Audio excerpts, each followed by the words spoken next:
Yn ystod 2014 daeth 50 o filionêrs ifanc newydd I fod yma ym Mhrydain Fawr.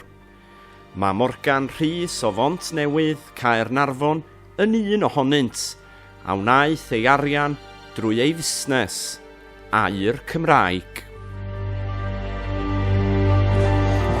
Cofio rhywun yn deud bod pres ddim yn dod o fresh air, oedden nhw'n wrong. Erbyn hyn.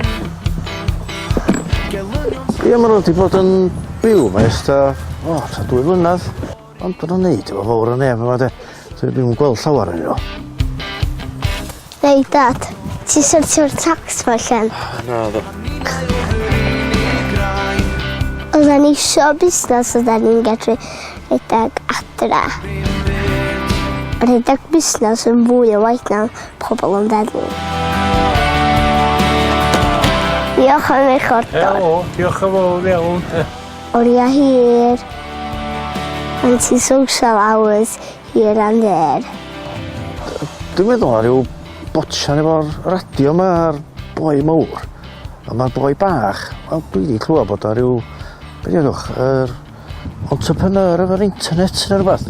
Di clywed bod lot o bobl yn talu lot o bres am Aur Cymraeg.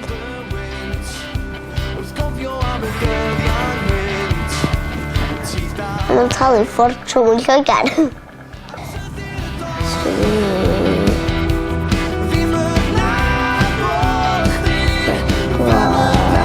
Nes i'n ffeindio mewn Aur Cymraeg oedd y pres.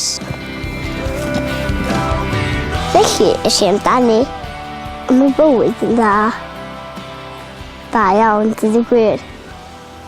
Dwi'n licio doctor science o pethau. Dyna roedd y syniad I fi.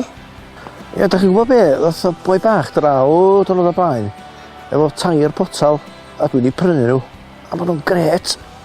Oedd pobl yn dweud bod pres ddim yn tynnu'r coed ond dod â nhw'n rong am hynna hefyd.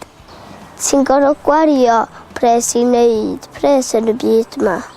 Mae'r busnes I tyfu'n fawr dros y 5 mlynedd dwytha. Dwi wedi dechrau investio mewn real estate. Y bywyd yn dda wan.